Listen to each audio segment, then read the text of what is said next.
जय हिंद दोस्तों, यूपीएससी हिंदी के इस ऑनलाइन प्लेटफॉर्म पे मैं अवनीश सिंह आप सभी का स्वागत करता हूं और उम्मीद करता हूं कि प्रीलिम्स जैसे ही आया है डेट प्रीलिम्स का, आप सभी की तैयारियां तेज़ हो गई होंगी, है ना। और हम लोग भी जल्दी जल्दी कोशिश करते हैं कि अपने इस इकोनॉमी के पीवाईक्यू के इस सीरीज़ को जल्दी जल्दी से कंप्लीट करें, है ना। और देखिए, आप लोग इस बात की गंभीरता को समझ नहीं रहे हैं कि पीवाईक्यू का कितना ज़्यादा इम्पॉर्टेंस है। मैंने टीम से बात किया है कि वो फर्स्ट लेक्चर को इस पे अपलोड करें, है ना। लेकिन आप लोग पीवाईक्यू के अब आप ये बताइए ना कि इतना कम, अगर प्रीवियस ईयर क्वेश्चंस पे इतने कम, अगर कम लोग देख रहे हैं, इतने कम लोग वॉच कर रहे हैं, तो फिर तो बात समझ में ही नहीं आती है कि आप अगर पीवाईक्यू को टॉलरेट कर रहे हैं इस तरह से। मैं एक एक चीज़ों को समझा रहा हूँ, है ना। और इतने कम समय में आप आधे घंटे का समय दे करके, अगर एक महीने का समय दे देते हैं आप आधे घंटे का, तो आपका इकोनॉमी का पीवाईक्यू तैयार हो जाएगा आपका, है ना। लेकिन कई बच्चे इसको पता नहीं क्या उन लोगों को चाहिए, क्या समझ में नहीं आ रही हैं चीज़ें, है ना, कि आप लोग पीवाईक्यू सीरीज़ नहीं देख रहे तो फिर आप लोग क्या देखोगे, है ना। अगर वो नहीं समझ में आ रहा आपको, अगर प्रीवियस ईयर क्वेश्चन सब अगर आपको नहीं सॉल्व करने हैं, तो फिर आप क्या पढ़ोगे और क्या सॉल्व करोगे। फिर तो ईश्वर ही आपके मालिक है ना, अगर आप प्रीवियस ईयर क्वेश्चन भी नहीं सॉल्व कर रहे हो तो। चलिए खैर, कोई बात नहीं, हम लोग देखते हैं आगे कि हमारा जो टॉपिक था, हमने लास्ट टॉपिक देखा फर्स्ट एग्रीकल्चरल यूनिवर्सिटी देखा था हमने, है ना, जो कि पंतनगर में था। पंतनगर कहाँ पे है? उत्तराखंड में। नेक्स्ट जो हमारा टॉपिक है कृषि विज्ञान केंद्र। कृषि विज्ञान केंद्र, ये इसमें क्वेश्चन पूछा हुआ है, यूपीपीसीएस में क्वेश्चन पूछा है कि ये कब इस्टेब्लिश हुआ था। तो इसके इस्टेब्लिशमेंट का डेट है 1974। इसके इस्टेब्लिशमेंट का डेट क्या है? 1974। नाम से ही पता चल रहा होगा, कृषि विज्ञान केंद्र। इसका नाम क्या है? कृषि विज्ञान केंद्र, यानी कि कृषि पे रिसर्च एंड डेवलपमेंट का काम करेगा ये, ठीक ना।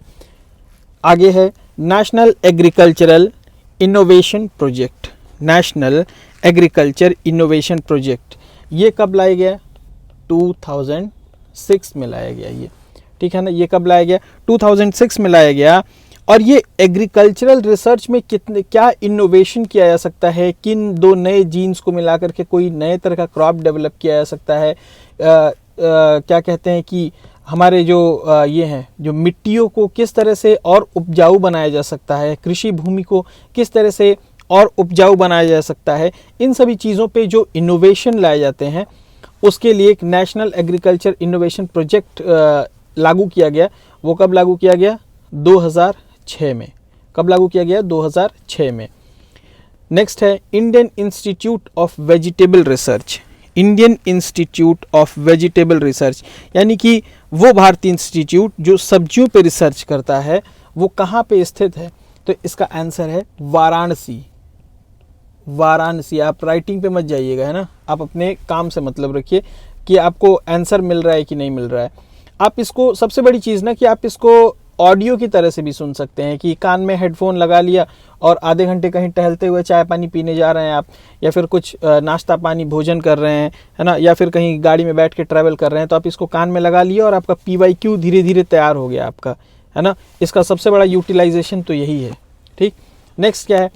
Central food technology research institute, यानी फूड पे, फूड की टेक्नोलॉजी पे, कि किस तरह से और ज़्यादा उपजाया जा सके, किस तरह स्वास्थ्यवर्धक बनाया जा सके, किस तरह से उसमें और ज़्यादा न्यूट्रिशन लाया जा सके, इसके रिसर्च के लिए central food technology research institute कहाँ पे है? कर्नाटक के मैसूर में है। कहाँ पे है? कर्नाटक के मैसूर में है, ठीक। नेक्स्ट, नार्म। नार्म का फुल फॉर्म क्या है? National academy for agriculture and research management. National academy for agriculture and research management, ये कहाँ पे है? हैदराबाद में है, ठीक है ना। नार्म कहाँ पे है? ये हैदराबाद, ठीक ना।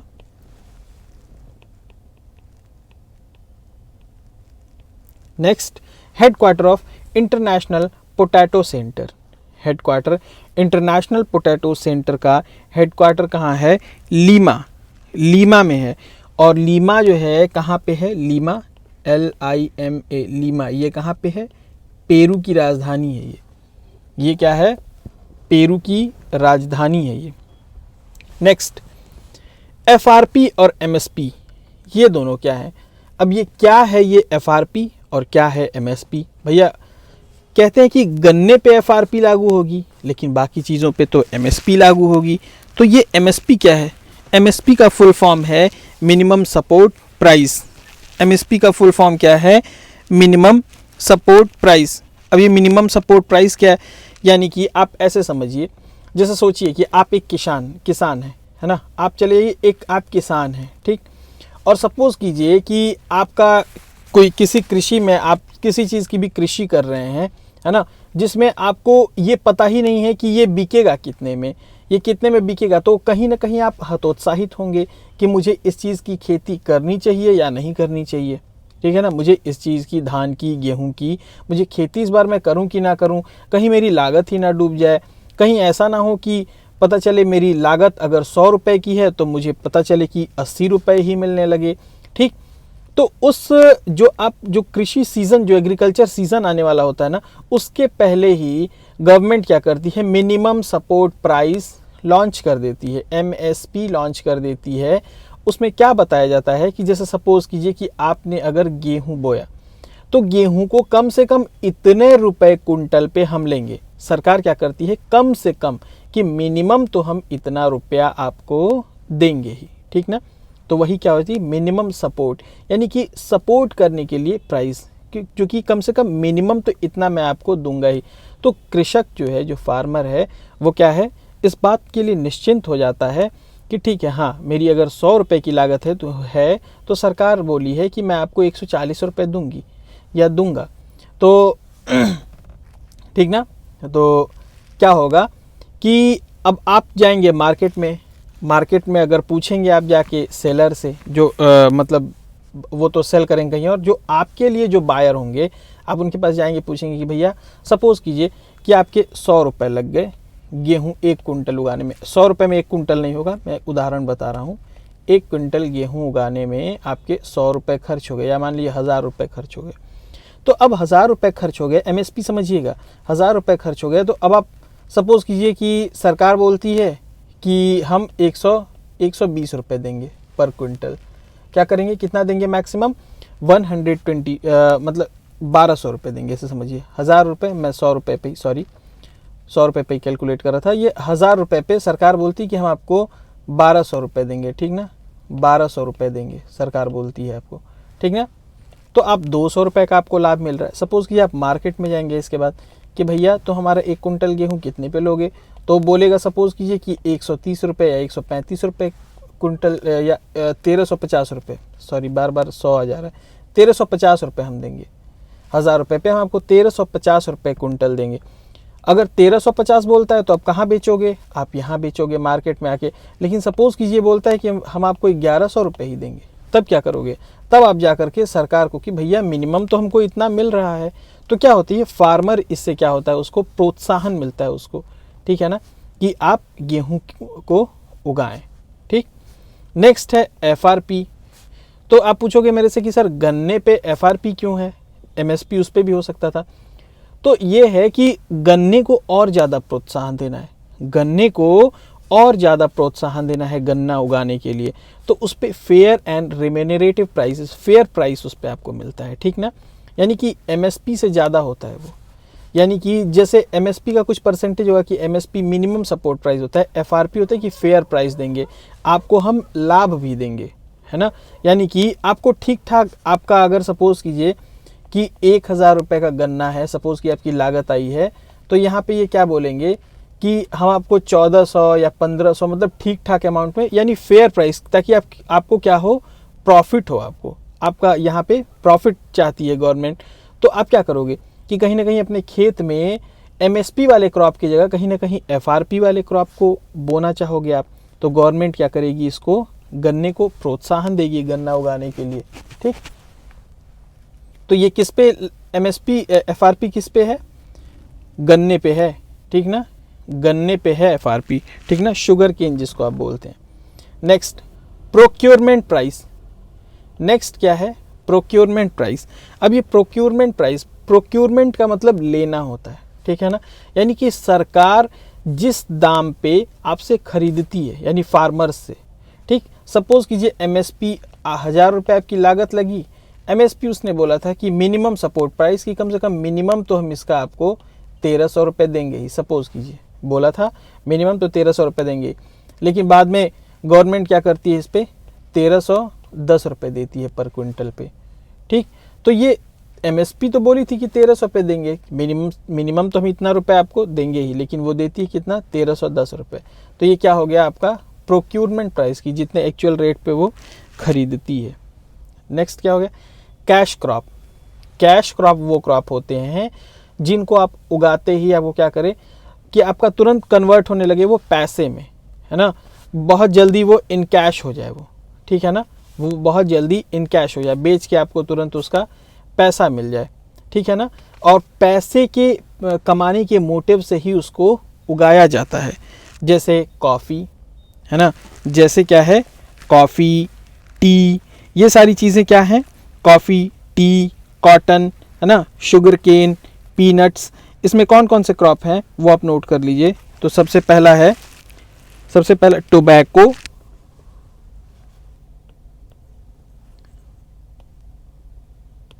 सबसे पहला है टोबैको, सॉरी स्पेलिंग एक बार आप देख लीजिएगा, है ना, क्योंकि स्पेलिंग थोड़ी कभी कभी गलत हो जाती है, एक बार देख लीजिएगा।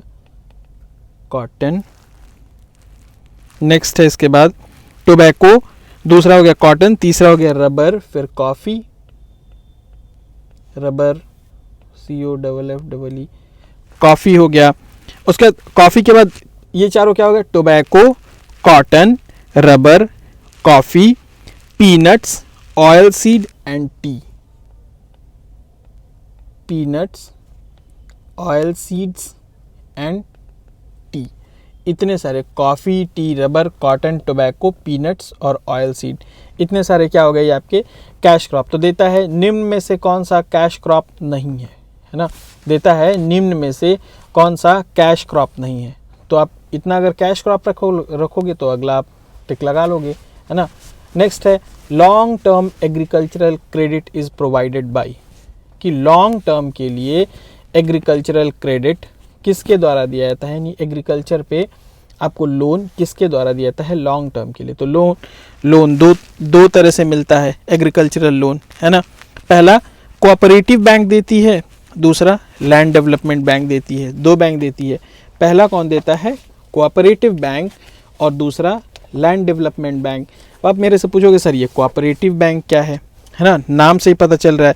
सर कॉमर्शियल बैंक क्या है, कोऑपरेटिव बैंक क्या है, तो अभी क्वेश्चन बस जितना है उतना ही आप समझें। देखिए दो तरह के बैंक्स ये हैं, कॉमर्शियल, कोऑपरेटिव। तो जो कॉमर्शियल बैंक हैं उनमें और कोऑपरेटिव बैंक में अंतर क्या होता है कि जो कॉमर्शियल बैंक है वो प्रॉफिट मोटिव उसका उद्देश्य होता है, और जबकि कोऑपरेटिव बैंक का नो प्रॉफिट नो लॉस, कि ना हमको प्रॉफिट हो ना हमको लॉस हो, ठीक ना। जो कॉमर्शियल बैंक है वो आरबीआई द्वारा रेगुलेट किया जाता है, और जो कोऑपरेटिव बैंक है वो आरबीआई और स्टेट गवर्नमेंट दोनों मिल करके करती हैं, ठीक है ना। और ये जो कोऑपरेटिव बैंक है ये एग्रीकल्चरल और रूरल डेवलपमेंट को क्या करती है, प्रोत्साहन देती है ये, जबकि उसका जो कॉमर्शियल बैंक है उसका उद्देश्य क्या है, उसका उद्देश्य क्या है, प्रॉफिट मोटिव है सिर्फ, ठीक ना। तो इसमें आपने देखा कोऑपरेटिव बैंक तो पहला लोन देती है कोऑपरेटिव, दूसरा लैंड डेवलपमेंट बैंक, ठीक ना। तो कोऑपरेटिव बैंक जो है वो शॉर्ट टर्म लोन देती है, क्या है, शॉर्ट टर्म लोन देती है, कि जैसे इतना लोन आपको दे देगी कोऑपरेटिव बैंक कि आप जो है फर्टिलाइज़र डाल लो, आप जो है सीड्स खरीद लो, आप इरिगेशन करवा लो, है ना, इतनी ये सब चीज़ों के लिए आपको बैंक लोन दे देगी। लेकिन जो लैंड डेवलपमेंट बैंक है वो लैंड के डेवलपमेंट के लिए, कि लैंड को आप फर्टिलाइजेशन के प्रोसेस तक ले जा सको, वहाँ पे सीड आप जो है उगा सको, वहाँ पे क्रॉप पैदा कर सको आप, इस उद्देश्य से आप लैंड का डेवलपमेंट कर सको। तो कैसे करोगे आप, है ना, उसके लिए आपको ट्रैक्टर चाहिए, या फिर आपको ज़मीन ही खरीदना है, मतलब उसको और बढ़ाना है तो मशीन्स को ही खरीदनी है ना। तो इन जो बड़े खर्चे हैं जो आपके, उनके लिए लोन कौन देता है, लैंड डेवलपमेंट बैंक देती है, उनके लिए लोन कौन देता है, लैंड डेवलपमेंट बैंक देती है, ठीक। तो यहाँ क्या हो गया, long term agricultural credit is provided by land development bank, जबकि शॉर्ट टर्म किसके द्वारा, कोऑपरेटिव बैंक्स द्वारा दिया जाता है। शॉर्ट टर्म किसके द्वारा? कोऑपरेटिव बैंक्स द्वारा दिया जाता है। Next, largest sources of agricultural credit. Largest sources of agricultural credit क्या बताएंगे? मैं 2 सेकंड का आपको पॉज दे रहा हूँ। Largest sources of agricultural credit, सबसे बड़ा सोर्स कौन सा एग्रीकल्चरल क्रेडिट का? सबसे पहले है commercial bank. Commercial bank agricultural credit का सबसे बड़ा सोर्स है। नेक्स्ट है कोऑपरेटिव बैंक्स, कोऑपरेटिव बैंक्स। और तीसरा रीजनल रूरल बैंक। जो रीजनल रूरल बैंक क्या है? ये भी एग्रीकल्चरल प्रोवाइड करती है, एग्रीकल्चर को लोन प्रोवाइड करती है, लेकिन ये एक छोटे स्तर पे प्रोवाइड करती है, ये है ना। ये क्या करती है? जो रीजनल रूरल बैंक है वो छोटे स्तर पे लोन प्रोवाइड करती है, छोटे एरिया को कवर करती है ना। और इसमें क्या होता है? अभी आपने कोऑपरेटिव बैंक को पढ़ा था।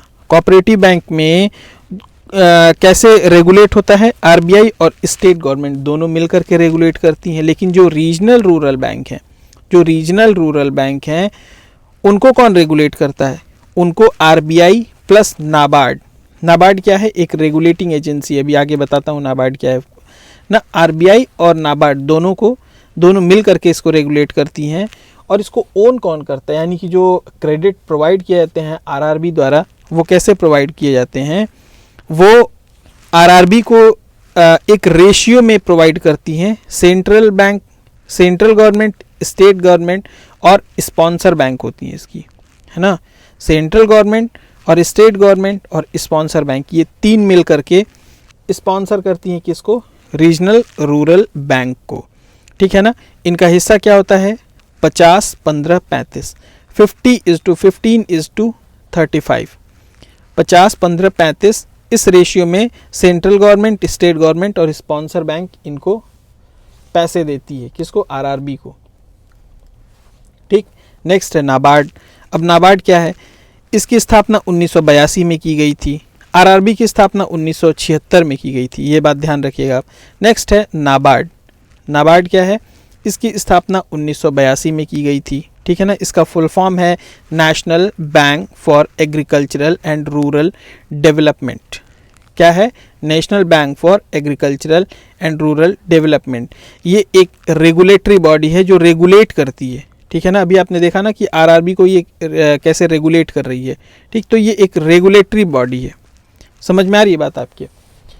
नेक्स्ट ये है आरआरबी देखा आपने, नाबार्ड देखा आपने, सेल्फ हेल्प ग्रुप। अब ये सेल्फ हेल्प ग्रुप क्या है? सेल्फ हेल्प ग्रुप जो है वो क्या है कि ग्रुप ऑफ 15 और 20 peoples, it's a group of 15 to 20 peoples, यानी 15-20 लोग मिल करके क्या करते हैं? एक ग्रुप बना लेते हैं और जो उनकी सेविंग होती है, उसी से एक फंड क्रिएट करते हैं वो। अब जैसे सपोज कीजिए कि किसी साहूकार से जा करके लोन लेने से बढ़िया है कि पता चले कि उनके पास इतने कागजात भी नहीं कि वो बैंक से ले सकें आसानी से लोन, तो वो क्या करते हैं? 15-20 लोग मिल करके सेल्फ हेल्प ग्रुप बना लेते हैं। सपोज कि 100 रुपये इन्होंने डाले, 200 इन्होंने डाले, 500 इन्होंने डाले, 50 इन्होंने डाले, 10,000 इन्होंने डाले, 500 इन्होंने डाले, ऐसे करके सपोज कीजिए इसमें 1 लाख रुपए हो गए। 1 लाख रुपए क्या है? हो गए, ठीक ना। तो क्या होगा?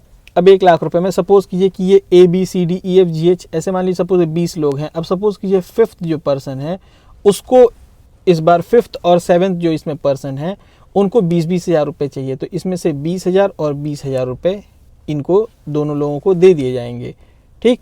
और 60,000 रुपये इसमें पड़े रहेंगे, 20-20 हज़ार रुपये इनको दे दिएंगे इंटरेस्ट पे। और फिर ये क्या करेंगे? ब्याज सहित इनको वापस करेंगे। इसमें बहुत मिनिमलिस्टिक होता है वो, है ना के बराबर एकदम होता है ब्याज, ठीक है ना। ये दोनों क्या करेंगे? फिर वापस जब इनको पैसा करेंगे तो फिर से इसमें पैसा हो जाएगा, तो फिर इसमें जो 8th और 10th पर्सन ले सकता है। तो ऐसे ऐसे बारी बारी से करके इनके पास एक कैपिटल हो जाता है इन्वेस्टमेंट के लिए, समझ रहे हैं। नेक्स्ट है KCC, किसान क्रेडिट कार्ड योजना। इस पर सरकार क्या करती है? किसान क्रेडिट कार्ड पर अगर ये आपका बना हुआ है, आपको राशन कार्ड, ज़मीन जायदाद सभी चीज़ें प्रॉपर्टी दिखा करके आपको ये कार्ड बनवाना होता है बैंक से। अगर एक बार यह कार्ड आपका बन गया तो बैंक इस पर आपको एक हैंडसम अमाउंट में आपको लोन देती है, ठीक है ना। फिर आप इस लोन को चुकता करते हो, इस पर रिकॉर्ड बनता चला जाता है, तो आपकी लोन इंक्रीज़ होती चली जाती है लोन अमाउंट, ठीक। नेक्स्ट, तो इन सब का डेट पूछता है, इन सब का क्या पूछता है, डेट। तो आरआरबी कब इस्टेब्लिश हुई थी, 1975। आरआरबी कब इस्टेब्लिश हुई, 1975, 1975। नाबार्ड 1982, सेल्फ हेल्प ग्रुप 1992 और केसीसी 1998-99। ठीक ना, ये है, ये क्रोनोलॉजी इसका पूछता है। ठीक, नेक्स्ट है हमारा, नेक्स्ट जो चैप्टर है वो है इंडस्ट्रियल सेक्टर है। क्या है, इंडस्ट्रियल सेक्टर। तो इसको हम देखते हैं नेक्स्ट लेक्चर में, ठीक है ना, इंडस्ट्रियल सेक्टर। ठीक, ये इसमें हम लोग देखेंगे कॉरपोरेट सोशल रिस्पॉन्सिबिलिटी क्या है, क्रेडिट रेटिंग एजेंसी क्या है ये क्रेडिट रेटिंग एजेंसी में जैसे क्रिसिल है, इकरा है, केयर है। ठीक, इनका काम क्या होता है, क्या है ये क्रेडिट, और ये क्रेडिट मिलने से कंपनीज का क्या फ़ायदा होता है या ये लोगों का क्या फ़ायदा होता है, समझ में आ रही है बात।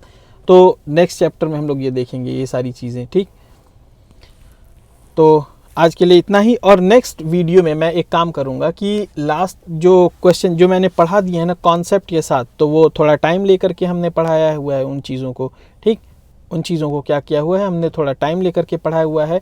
तो यहाँ पे मैं क्या करूँगा, उन चीज़ों को भी मैं ना अगले जो पहला जो 2-4 मिनट होगा ना, 4-5 मिनट, मैं फटाफट एकदम से उन चीज़ों को क्या करूँगा, उनके आंसर बता के जल्दी से आपका रिवीजन करा दिया करूँगा, ताकि आपको उस पे के लिए भी बहुत एफर्ट ना मारना पड़े, ताकि जिस दिन आपका इकोनॉमी का ये सेक्शन कंप्लीट हो उस दिन आपके पास हैंडसम अमाउंट में फैक्ट्स हों आपके पास।